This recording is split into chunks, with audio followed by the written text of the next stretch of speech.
Presented by Tata Tea Agni. Tata T अग्नि जोश जगाए हर रोज। राम तुम क्यों मुझे छूकर गुजरे, तोड़कर क्यों मुझे पत्थर से निकाला तुमने। मूर्ति ही मुझे रहने देते, मूर्ति होती तो शायद मेरी पूजा होती। मूर्ति होती तो देखिए, मूर्ति होती तो शायद मेरी पूजा होती। औरतें देवियां मरकर ही बना करती हैं, जिंदा औरत तो फकत रूप है जैसे मैं हूँ। जिंदा औरत तो फकत जिस्म है जैसे मैं हूँ। मुझको इस जिस्म से, इस रूप से आजाद करो। ऐसी दुनिया में मेरी रूह को आबाद करो, जिसमें घूरे ना किसी इंद्र की आंखें मुझको, जिसमें फिर से कोई गौतम मुझे शापित ना करे, मेरी मर्जी के बिना मुझ पे हुकूमत ना करे, फिर कोई मर्द मुझे देवी से औरत ना करे, फिर कोई मर्द मुझे देवी से औरत ना करे। बाप बेटे से बहुत दूर भी हो सकता है। ये जो बनवास था, ये खेल हुकूमत का था, और इस खेल में हर दाव सियासत का था।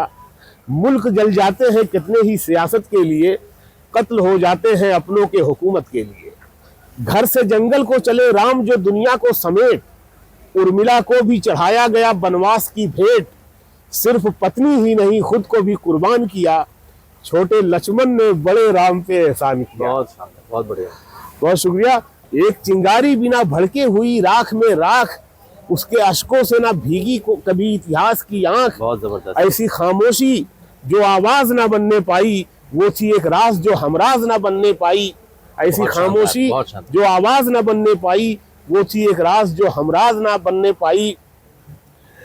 एक चिंगारी बिना भड़के हुई राख में राख, उसके अश्कों से ना भीगी कभी इतिहास की आंख। ऐसा किरदार के जिसका कोई किस्सा भी नहीं, उर्मिला राम के बनवास का हिस्सा भी नहीं।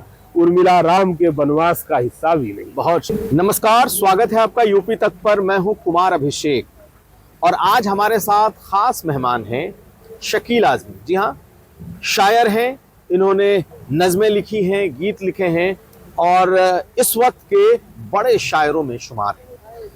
खासियत ये है कि इस वक्त जबकि देश राममय है, इनकी एक किताब आई है बनवास, और उस बनवास में इन्होंने राम को कथा के माध्यम से नहीं बल्कि राम को किरदारों के माध्यम से रचने और गढ़ने की कोशिश की है। तो छोटे छोटे किरदारों ने कैसे रामायण में अपना रोल प्ले किया है, इन्होंने अपने उस नई किताब बनवास में लिखा है।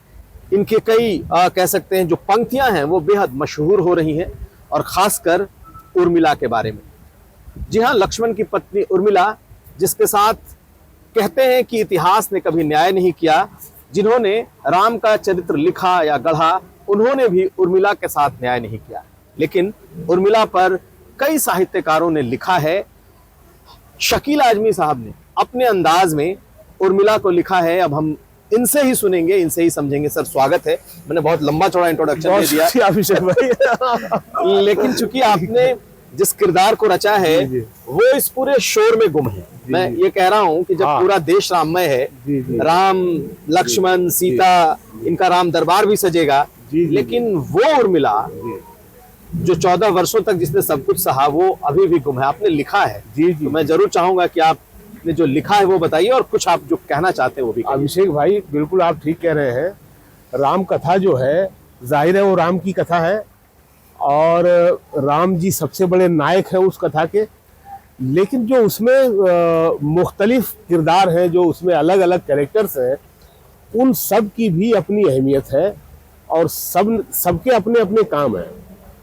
तो जैसे उर्मिला के बारे में आपने कहा है, उर्मिला से शायद आपको इसीलिए ज़्यादा लगाव है क्योंकि आपके अंदर भी एक कलाकार है जो नर्म दिल है और जो उसकी पीड़ा को महसूस कर रहा है। तो मैथिली शरण गुप्त जी ने उर्मिला पे बड़ा काम किया है। हाँ, और रविंद्र नाथ टैगोर साहब ने भी लिखा है उन पर। महावीर प्रसाद द्विवेदी ने भी लिखा है। तो अब जरा उन पर लिखने लगे हैं लोग। तो ये जो मेरी नज्म है, ये जो मेरी कविता है, ये उसी पीड़ा को दर्शाती है कि पहले मैं उर्मिला ही सुनाता हूँ। राम को जो मिला बनवास गलत था, लेकिन कोई राजा कभी मजबूर भी हो सकता है। बहुत बढ़िया। जिद पे अड़ जाए जो रूठी हुई सौतेली माँ, बाप बेटे से बहुत दूर भी हो सकता है। ये जो बनवास था ये खेल हुकूमत का था और इस खेल में हर दाव सियासत का था। मुल्क जल जाते हैं कितने ही सियासत के लिए, कत्ल हो जाते हैं अपनों के हुकूमत के लिए। घर से जंगल को चले राम जो दुनिया को समेट, उर्मिला को भी चढ़ाया गया बनवास की भेंट। सिर्फ पत्नी ही नहीं खुद को भी कुर्बान किया, छोटे लक्ष्मण ने बड़े राम पे एहसान किया। बहुत शानदार, बहुत बढ़िया, बहुत शुक्रिया। राम राजा भी थे, इंसान भी, भगवान भी थे। उर्मिला के वो मगर भाव से अनजान भी थे। रूह जंगल में थी और जिस्म महल के अंदर, वो भी रहते हुए पत्थर में हुई थी पत्थर। दूर रहना पड़ा लक्ष्मण से उसे 14 बरस। वो महल उसके लिए ऐसा था जैसे कि कफस यानी पिंजरा। दूर रहना पड़ा लक्ष्मण से उसे 14 बरस। वो महल उसके लिए ऐसा था जैसे कि कफस। उर्मिला बेदिलो बेजान थी लक्ष्मण के बगैर, जैसे सिंगार हो कोई किसी दर्पण के बगैर। वाह वाह वाह, बहुत जैसे सिंगार हो कोई किसी दर्पण के बगैर। दर्द उसका कभी दीवार से निकला ही नहीं, उसमें जो मोम था वो धूप में पिघला ही नहीं। बहुत शानदार। एक चिंगारी बिना भड़के हुई राख में राख, उसके अश्कों से ना भीगी कभी इतिहास की आंख। एक चिंगारी बिना भड़के हुई राख में राख, उसके अश्कों से ना भीगी कभी इतिहास की आंख। बहुत जबरदस्त। ऐसी खामोशी जो आवाज ना बनने पाई, वो थी एक राज जो हमराज ना बनने पाई। ऐसी खामोशी जो आवाज ना बनने पाई, वो थी एक राज जो हमराज ना बनने पाई। एक चिंगारी बिना भड़के हुई राख में राख, उसके अश्कों से ना भीगी कभी इतिहास की आंख। ऐसा किरदार के जिसका कोई किस्सा भी नहीं, उर्मिला राम के बनवास का हिस्सा भी नहीं। उर्मिला राम के बनवास का हिस्सा भी नहीं। बहुत शानदार, बहुत शानदार शकील साहब। आपने जो रचा है, मुझे लगता है आपने उस दर्द को पूरा उकेर दिया है। मैं इसीलिए कहता हूँ कि आपने उस किरदार को जिया है। एक और आपकी किरदार उसमें है, यूं तो बहुत हैं, जटायु, त्रिजटा, तमाम तकरीबन सभी सबको आपने समेटा है।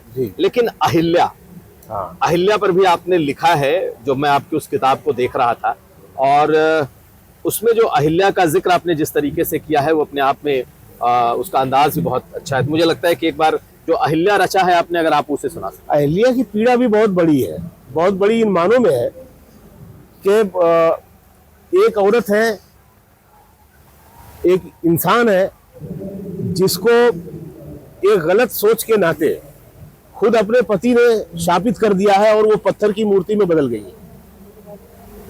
तो मैंने सोचा कि उर्मिला जब राम जी के पांव के स्पर्श से वापस अपने इंसानी वजूद में आती होगी तो क्या सोचा होगा कि यार मेरे साथ जो पहले हुआ क्या वो अब नहीं होगा, तो इससे अच्छा तो मैं मूर्ति ही थी, अब क्यों मुझे वापस इंसान बनाया जा रहा है। तो जहां से राम जी के पांव के स्पर्श से जहां से वो अहिल्या अपने इंसानी रूप में वापस आती है, वहां से मेरी ये नज्म शुरू होती है। बहुत बढ़िया, सुनाइए। लेकिन इससे पहले मैं इसकी जो शीर्षक कविता है बनवास, चंद लाइन है उसकी, ये सुन ले कि बनवास होता क्या है, बनवास में कितना दर्द है। दर्द बनवास में होता है बहुत, अपने लोगों से बिछड़ जाने का, अपने ही घर से उजड़ जाने। दर्द बनवास में होता है बहुत, अपने लोगों से बिछड़ जाने का, अपने ही घर से उजड़ जाने का। दिल अकेले में बिना बोले ही छुप के एहसास में रोता है बहुत। दर्द बनवास में होता है बहुत, दर्द बनवास में होता है बहुत। अब ये मैं अहिल्या सुना रहा हूं, अभिषेक भाई को खास तौर से ये बहुत पसंद है। अच्छा, मुझे भी बहुत पसंद है ये नज़्म। राम तुम क्यों मुझे छू कर गुजरे, राम तुम क्यों मुझे छू कर गुजरे, तोड़कर क्यों मुझे पत्थर से निकाला तुमने। मूर्ति ही मुझे रहने देते, मूर्ति होती तो शायद मेरी पूजा होती। मूर्ति होती तो नहीं कर देखिए, बिल्कुल मूर्ति होती तो शायद मेरी पूजा होती। औरतें देवियां मरकर ही बना करती हैं, जिंदा औरत तो फकत रूप है जैसे मैं हूँ। जिंदा औरत तो फकत जिस्म है जैसे मैं हूँ। मुझको इस जिस्म से, इस रूप से आजाद करो, ऐसी दुनिया में मेरी रूह को आबाद करो, जिसमें घूरे ना किसी इंद्र की आंखें मुझको, जिसमें फिर से कोई गौतम मुझे शापित ना करे, मेरी मर्जी के बिना मुझ पे हुकूमत ना करे, फिर कोई मर्द मुझे देवी से औरत ना करे, फिर कोई मर्द मुझे देवी से औरत ना करे। बहुत शानदार, बहुत बहुत शुक्रिया, बहुत शुक्रिया आपका शकील साहब। आपने इस दौर में जब पूरा देश राममय है, तो आपने एक ऐसे पहलू को छुआ है, कम से कम लोग उससे अनजान है। मुझे लगता है कि आपकी इस कविता के माध्यम से उस भाव तक लोग पहुंचेंगे जहां तक लोग शायद नहीं पहुंचते। वहां पहुंचना चाहिए। अब ये जो कैरेक्टर है उर्मिला है, बहुत सारे लोग उर्मिला को नहीं जानते, अहिल्या को नहीं जानते, और भी इसमें कई कैरेक्टर है जो लोग नहीं जानते हैं। अब सारा तो हम यहाँ पर सुना नहीं सकते, किताब पढ़े लोग तो पता चलेगा जी। तो बिल्कुल, जो बनवास किताब इन्होंने लिखी है, अगर आप किरदारों के माध्यम से, पात्रों के माध्यम से, कैरेक्टर के माध्यम से अगर आप राम को भी समझना चाहते हैं, रामायण को भी समझना चाहते हैं, तो निश्चित तौर पर ये किताब आप जरूर पढ़ें। अपने आप में एक लिटरेरी लॉरेल है। बहुत शुक्रिया सर आपका। Thank you. तो यूपी तक में इतना ही, हम फिर मुलाकात करेंगे आपसे, तब तक हमें दीजिए इजाजत। नमस्कार।